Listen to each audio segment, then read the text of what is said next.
Hey everyone, welcome to the online platform of Agri Coaching Chandigarh. My name is Manisha और आज के session में हम डिस्कस करने वाले हैं. थंबनेल से आपको पता चल ही गया होगा CUET PG एग्रीकल्चर साइंस. इसी की वेट कर रहे थे ना. सोच तो लिया है कि एग्जाम देना है, बट यार सिलेबस नहीं मिल रहा है. सिलेबस में तो 10 के 10 सब्जेक्ट मेंशन कर दिए हैं. थोड़ा सा एटलीस्ट थोड़ा सा आइडिया तो मिले कि हाँ ये टॉपिक में से क्वेश्चन बने हुए हैं या फिर कितने क्वेश्चंस आए हैं किस सब्जेक्ट से. चलो ठीक है, फिर मान लेते हैं आपकी बात. और इस सेशन में हम बस इसी के बारे में आज बात करने वाले हैं. सिलेबस क्या है, एग्जाम पैटर्न क्या रहता है और आपकी एज लिमिट क्या है, कब आप एग्जाम दे सकते हो या नहीं दे सकते हो, और कब ये एग्जाम होता है, क्योंकि इस बार हुआ था तो उससे भी आपको आइडिया मिल जाएगा. सो स्टार्ट करेंगे हमारे सेशन को. आप भी यही चीज में हो ना, इसी आप भी बहुत कंफ्यूज हुए पड़े हो यार. CUET सोच तो लिया है बट उसका एग्जाम पैटर्न सिलेबस क्या क्या होगा, तो आपको सारा कुछ मिलेगा ACC के प्लेटफॉर्म पर. चलो स्टार्ट करते हैं. अब जो online submission of application form की बात करें, ये इस साल का है, बट इससे आपको एक आइडिया रहेगा कि हाँ इस तरह स्टार्ट होता है.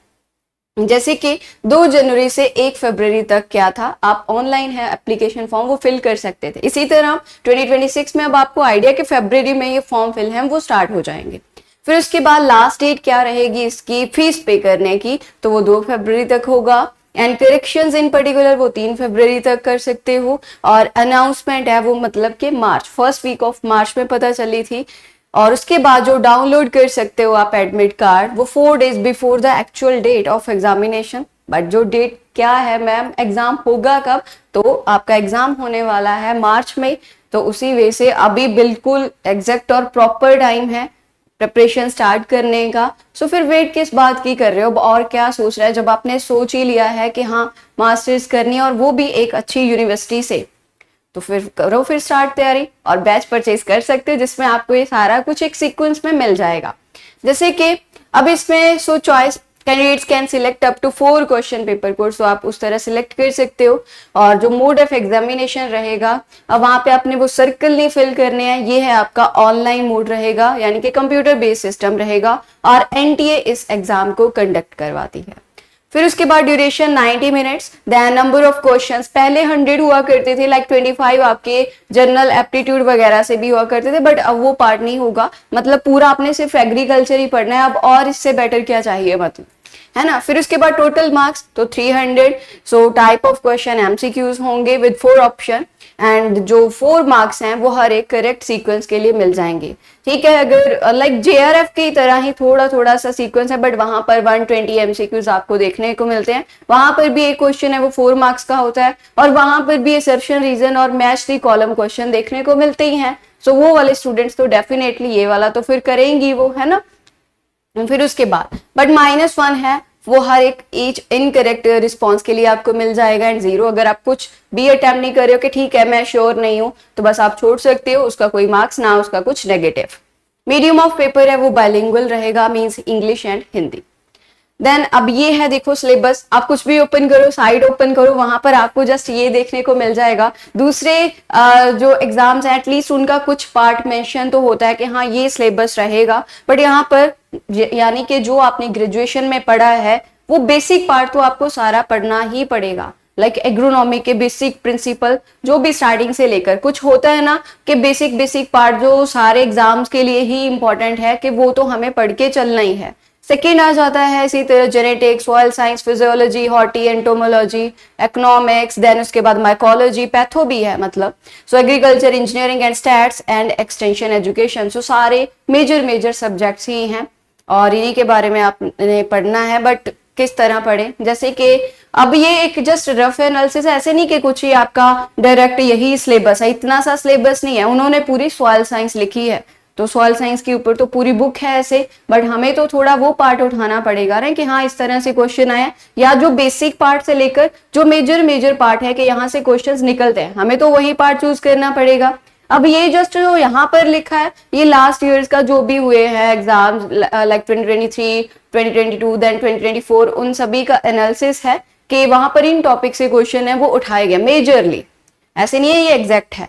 फिर उसके बाद देखो जैसे उसमें सबसे पहले लाइक प्रॉब्लमेटिक सॉइल से आपको EC पूछ लिया, ESP पूछ लिया, उसकी पीएच कितनी होगी, क्या उसको आप ऐड करोगे उसमें रिक्लेम करने के लिए। इसी तरह फर्टिलाइजर से इस बार भी क्वेश्चन आया, मैच दी कॉलम था, और इक्विवेलेंट एसिडिटी से क्वेश्चन आया।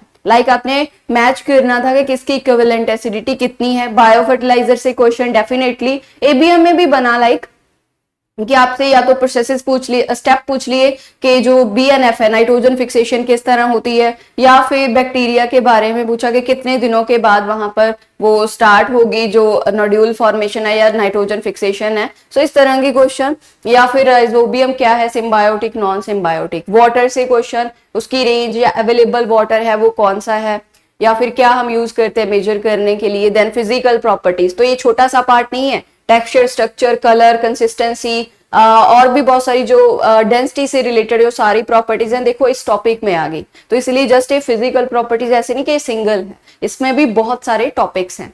इसी तरह soil colloids and soil testing and further erosion से जो हम पढ़ते ही हैं ये टॉपिक, तो नॉर्मली जब सिलेबस करवाया जाता है ये तो सारा बेसिक में आएगा ही। और यहाँ से के जो हमारे पास इक्वेशन आती है, यूनिवर्सल सॉइल लॉस इक्वेशन, तो उसमें अलग अलग जो फैक्टर हैं वो किस चीज को डिनोट करते हैं। और फिर उसके बाद अगर ये देखें एनालिसिस की बात करें, सो 2022 में 6 क्वेश्चंस आए सॉइल साइंस से, 2023 में तो 16 क्वेश्चंस देखे गए, फिर उसके बाद 2024 में 8 और इस साल हैं वो 7 क्वेश्चन आए। तो यानी कि आपने 8 से 9 इतने क्वेश्चंस का एक आइडिया तो लेके चलना है कि इतने सॉइल साइंस से बन गए। फिर उसके बाद एग्रोनॉमी में भी देखो सारा वही बेसिक पार्ट, बेसिक प्रिंसिपल्स हैं एग्रोनॉमी के आगे। देन उसी तरह एग्रीकल्चर, मेट्रोलॉजी, फिर उसके बाद irrigation and water management, major field crop. अब यहाँ पर देखो ये फील्ड क्रॉप्स लिख दिया, मतलब आपको सारी क्रॉप्स का डेटा है उनके तो गो थ्रू होना ही पड़ेगा। आपको एक अच्छी यूनिवर्सिटी लाइक बीएचयू या फिर आपको जो अलीगढ़ यूनिवर्सिटी है वहां पर भी इसके थ्रू एडमिशन है वो मिल सकती है। सो बेनिफिट तो है ना, अगर बिल्कुल दूसरे कॉलेज से ना करके आप एक अच्छी रिकग्नाइज यूनिवर्सिटी से करते हो तो। इसी तरह स्पेशल टर्म्स हैं जो भी रिलेटेड होती हैं क्रॉप से रिलेटेड, अलग अलग से है ना। स्ट्रिपिंग क्या होता है, सारी क्रॉप से रैपिंग करते हैं हम, लॉजिंग क्या होता है, वो सारा कुछ आपको पढ़ना है, मतलब एग्रोनॉमी भी डिटेल में करनी है। Sustainable agriculture and conservation agriculture क्या है, वीड्स की क्लासिफिकेशन। सो यहाँ से अगर क्वेश्चंस की बात करें तो एग्रोनॉमी 7 क्वेश्चन आए 2022 में, फिर 11 क्वेश्चन और फिर 6 क्वेश्चन, और इस बार 2025 में 12 क्वेश्चंस हैं वो देखे गए हैं। सो यानी कि इस बार इसकी रेशो ज्यादा थी, जैसे अगर लास्ट टाइम देखते हैं तो वहां पे 16 क्वेश्चन, फिर उसके बाद 7, तो थोड़ा बहुत वेरी करता रहता है, बट ये मेजर सब्जेक्ट्स हैं आपके। फिर इसके बाद हॉर्टिकल्चर में, अब यहाँ पर भी मतलब हॉर्टिकल्चर अपने आप में एक बहुत वास्ट सब्जेक्ट है, ऐसे इतना तो हम कवर कर नहीं सकते, बट फिर भी इसमें कुछ सुपरफिशियल पार्ट तो होता ही है। सारे जो मेजर टॉपिक्स है वो रहते ही हैं, इंस्टीट्यूट्स आगे, बेसिक्स आगे, प्लांट ग्रोथ रेगुलेटर, आपसे पूछा जाता है ना कि जो इलोंगेशन में कौन सा हेल्प करता है, डोरमेंसी ब्रेक कौन करता है, इस तरह के क्वेश्चन। इसी तरह जैसे रिचमेंट लैंग इफेक्ट है वो किससे रिलेटेड है। अब आगे जो प्लांट प्रोपेगेशन है, तो जैसे ही हॉर्टिकल्चर स्टार्ट होती है हम पहले ये चीजें तो पढ़ते ही हैं। फिर इसी तरह सारी जो ये फ्रूट क्रॉप्स है, मैंगो से क्वेश्चन आ गया, स्पेसिंग से क्वेश्चन बन गया आपको, वैरायटी से क्वेश्चन बन गया, देन एप्पल, पियर, ऑनला, स्ट्रॉबेरी, जामुन, यहाँ से क्वेश्चन अभी तक बने हुए हैं। प्लांटेशन क्रॉप्स आ गई, फिर इसी तरह vegetable crops beet root, radish, potato, onion, cauliflower आ गया, P, potato, watermelon, asparagus and कोलगेसिया। फिर फ्लोरिकल्चर, तो यानी कि पूरा हॉर्टिकल्चर, प्लांटेशन क्रॉप्स भी पढ़नी है हमने मेजर। इसी तरह फ्रूट क्रॉप्स में भी जस्ट मेजर क्रॉप्स ही हैं ये। फिर उसके बाद वेजिटेबल आ गया, देन फ्लोरिकल्चर, फिर उसके बाद post harvest technology, processed products होते हैं, जैम जेली के बारे में क्वेश्चन आ गए। अब ये तो सारा हॉर्टिकल्चर का था अब यहाँ तक। देखो सॉइल साइंस, फिर उसके बाद एग्रोनॉमी, अब हॉर्टिकल्चर, आफ्टर दैट एंटोमोलॉजी। तो एंटोमोलॉजी भी मेजर है, मेंशन्ड है वहां पर subject. So classes of arthropoda, insect orders, कितने ऑर्डर है, हेमिप्टेरा का मतलब क्या है, ऑर्थोप्टेरा क्या होता है, हाफ विंग्स किससे रिलेटेड है, राइट, इस तरह के क्वेश्चन। देन उसके बाद उनकी मॉर्फोलॉजी, हेड की उनके क्या क्या पार्ट्स होते हैं, आगे क्लासिफिकेशन, लेग्स से रिलेटेड सारा कुछ। फिर उसके बाद insect anatomy, insect ecology, applied entomology, then polyphagous pest आ जाते हैं, बहुत इंपॉर्टेंट है ये part. Then pest of field and fruit crops. अब हमने फ्रूट क्रॉप्स तो हॉर्टिकल्चर में लिखा ही है कि पढ़नी है, तो वहां पर भी आपको जस्ट एक आइडिया मिलेगा कि हाँ इसमें ये पेस्ट है, इसका अटैक है वो ज्यादा रहता है। बाकी हम डिटेल में फिर एंटोमोलॉजी में पढ़ेंगे। देन एप्रीकल्चर। अब इसका अगर एनालिसिस की बात करें, जैसे 2022 में 9 क्वेश्चन थे, फिर 2023 में 12 क्वेश्चन, देन 5 क्वेश्चन, और इस बार 9 क्वेश्चन अगेन देखो देखे गए हैं। और एंटो से 11, 4, 6 और इस बार भी 7। तो अच्छे खासे क्वेश्चंस आए थे एंटो पार्ट से भी। ऐसे नहीं कि नहीं मैम बहुत डिफिकल्ट लगती है, चलो ये पार्ट हम स्किप करके चले जाएंगे, ऐसा नहीं करना है। सो इतने ही क्वेश्चन सॉइल से देखो, और उससे तो ज्यादा ही थे वहां पे। अब देखो पैथो में से, so end to end patho बहुत ही ज्यादा इंटरेस्टिंग सब्जेक्ट्स हैं अगर हम सोच के चले उस तरह कि हाँ हमने अच्छे से पढ़ना है। और इसकी कोई एज लिमिट भी नहीं रहेगी, लाइक आप जब आपका मन करे आप एमएससी कर सकते हो या पीएचडी करने जा सकते हो। अब अगर हम पैथो में बात करें के diseases of major crops, then causal organism, बहुत मुझे तो ये बहुत पसंद है। हालांकि मेरा सब्जेक्ट सोयल साइंस है, बट ये चीज तो मेरी फेवरेट है, like diseases of major crops, then symptom and management उनकी। और सिम्टम भी यार क्या होता है सबसे ज्यादा, वही तो लाइक अगर पाउडरी मिल्ड्यू, डाउनी मिल्ड्यू है, विल्ट आ गया, ठीक है, रस्ट आ गया, तो आपको कॉमन से सिम्टम तो याद हो ही जाते हैं। और पैथो इवन थोड़ा सा लाइक कम डिफिकल्ट है अगर हम एंटो के कंपैरिजन बात करते हैं, थोड़ा सा ज्यादा लाइक बेटर है उससे, तो इतना भी कुछ वो नहीं है कि हाँ बहुत डिफिकल्ट है मैम। हिस्ट्री उसकी, डिसऑर्डर्स, ठीक है, फिर उसके बाद economical uses of micro organism. और अगर आप हॉर्टी में भी बात करते हो लाइक डिसऑर्डर वगैरह की, तो या न्यूट्रिएंट डेफिशिएंसी सिम्टम की, तो वो वाला पार्ट तो आपका सॉइल में भी कंप्लीट होगा अगर हम न्यूट्रिएंट्स टॉपिक पढ़ते हैं वहां पर डिटेल में। अब इसमें भी देखो 11 क्वेश्चन आए, फिर 6 क्वेश्चन, 9, देन इस बार भी 6 क्वेश्चन, तो 6 यहाँ से 7 to 8 एंड 2 से आगे देखो, दोनों इंपॉर्टेंट हैं ये। और मोस्ट ऑफ द स्टूडेंट्स क्या करेंगे, वो इजी पार्ट उठाएंगे, क्योंकि उनको ये चीजें डिफिकल्ट के कोई बात नहीं, इतना तो हम स्किप करके चले जाते हैं, उतना ही काफी है पास होने के लिए। बट आपने अगर आप वो चीज उठाते हो जो दूसरों ने स्किप की होती है, तो सोचो आपका स्कोर उनसे कितना वेरी करेगा, क्योंकि वो तो किसी को नहीं आता होगा जो आपको पार्ट आएगा वो। फिर उसके बाद देखो genetics and plant breeding, like scientist and their contribution, important terminology जो भी आ जाती हैं, then cell organism, cell division, Mendel's law and their ratios in it. और आपको तो पता ही है जेनेटिक्स क्वीन है नमन मैम है, तो वो तो अच्छे से करवाएंगी ये वाला पार्ट। देन डीएनए का स्ट्रक्चर एंड रेप्लिकेशन। फिर उसके बाद लाइक म्यूटेशन, अब ये ब्रीडिंग से related, like mode of pollination, breeding methods आ गए कि कौन सी क्रॉप के लिए हम कौन सा यूज करते हैं, ठीक है, बल्क पेडिग्री मेथड, तो वो सारे आपको पढ़ने हैं। Hybridization, heterosis and inbreeding depression, then some parts of biotechnology. यहाँ से भी इस बार है वो एक आधा क्वेश्चन है, वो बायोटेक से भी देखो बन जाता है, इस बार बना था, like plant tissue culture and transgenic plants. फिर आता है फिजियोलॉजी, देन उसके बाद ऑस्मोसिस आ गया, उसमें absorption of water. Then osmosis है वो अच्छे से पढ़ना है, क्योंकि उसी से रिलेटेड ऑस्मोटिक पोटेंशियल भी आता है, फिर सलाइन सॉइल में वो होता है, सो ये चीज अच्छे से कवर करनी है। Then transpiration, photosynthesis, like C3, C4 जो फाइनल या फर्स्ट प्रोडक्ट बनता है, वो पूछे जाते हैं यहाँ से क्वेश्चन, कैम प्लांट्स में भी। इसी तरह प्लांट ग्रोथ रेगुलेटर, अगर आपने यहाँ पे अच्छे से कंप्लीट कर लिया तो वो हॉर्टी में भी मेंशन था देखो, तो आपका दोनों जगह वो कवर हो गया। फिर इसी तरह आ जाएगा सीड टेक्नोलॉजी। अब देखिए सीड टेक्नोलॉजी में क्या क्या आ जाएगा, like classes of seed, then isolation distance of the various crop, like important years.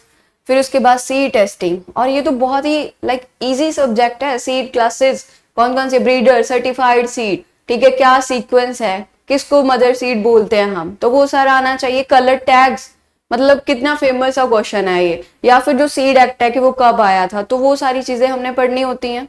अब देख लेते हैं इन तीनों का कंबाइंड एनालिसिस। जैसे जेनेटिक्स एंड प्लांट ब्रीडिंग की बात करें तो 12 क्वेश्चन, फिर नेक्स्ट ईयर 5 ही रह गए देखो, जस्ट हाफ, फिर 9, और इस बार भी 7 to 8। लाइक जो बायोटेक है ना, एक क्वेश्चन उसका भी था, तो 7 क्वेश्चन थे इससे, मतलब जेनेटिक्स से एंड ब्रीडिंग से।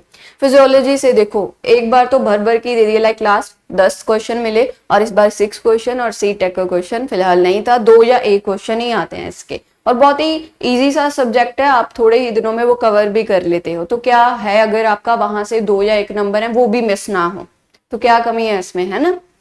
चलो फिर उसके बाद अगर हम इकोनॉमिक्स की बात करते हैं, लाइक एग्रीकल्चर इकोनॉमिक्स में माइक्रो आ गया, मैक्रो इकोनॉमिक्स आ गया। फिर उसके बाद production economics, agriculture finance and credit, land reforms and tender system. तो ये सारा आपका इकोनॉमिक्स में। यहाँ से ऐसे है कि पहले क्वेश्चन है वो बने हुए हैं, ऐसे नहीं कि ये सिलेबस है आपका। सिलेबस आपको वो जो आपका बेसिक पार्ट रहता है, जो भी लेक्चर्स होंगे वो लगाने पड़ने। यहाँ से बार बार क्वेश्चंस हैं वो हर साल बने हुए हैं, तो ये जस्ट लिखा है कि इंपॉर्टेंट वंस हैं। ये चीज मैं बार बार बोल रही हूँ कि कहीं बोले कि मैम ने सिलेबस कहाँ से दे दिया, क्योंकि सिलेबस तो कहीं पर भी नहीं मिलता है हमें।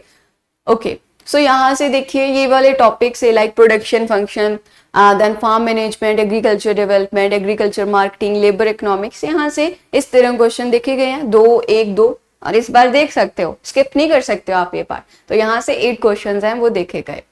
ओके, नेक्स्ट वन है हमारे पास लाइक एक्सटेंशन। सो एक्सटेंशन में से introduction to extension, rural development programmes and extension communication, then extension programme planning. तो यहाँ से भी 2025 में वो 6 क्वेश्चंस हैं वो आए हैं एक्सटेंशन पार्ट से ही। ओके, सो अगर हम बात करते हैं, देखो अब कितने सब्जेक्ट थे यहाँ पर, जस्ट मैंने मेजर सब्जेक्ट्स की बात करी है, यही आपके पास मेंशन थे। तो आपको ये सारा सिलेबस है दिया हुआ है और तैयारी आप अभी से शुरू कर सकते हो। और आपको कोई भी क्वेरी आ रही है तो आप कॉल कर सकते हो इस नंबर पर, ठीक है। आप इस नंबर पर कॉल कर सकते हो लाइक बैच के रिगार्डिंग भी। सो डेफिनेटली आपको बैच है वो परचेज करना चाहिए, क्योंकि आपको सारा कुछ एक वेल स्ट्रक्चर्ड सा मिल जाता है। आपको पता होगा कि ठीक है अब एग्रोनॉमी सब्जेक्ट चल रहा है, तो हमने इस तरह ये लेक्चर सारे आपके 20-22 दिन हैं वो लेक्चर्स हैं वो चलते हैं, तो एग्रोनॉमी का मेजर पार्ट है वो कवर हुआ। इसी तरह हॉर्टिकल्चर आपको सारा वेल अरेंज मिलेगा। आपको एक बिल्कुल लाइक ऐसे नहीं फील होगा कि यार कहाँ से स्टार्ट करूँ, समझ ही नहीं आ रहा है, कहीं सिलेबस भी तो नहीं दिया हुआ। तो वो वाला पार्ट नहीं आपका रहेगा अगर आप बैच में पढ़ते हो, right. Okay, so thank you so much. अगर फिर भी आपको कुछ पे कोई भी डाउट्स होते हैं तो आप कमेंट भी कर सकते हो। And okay, so this is from my side, again thank you so much.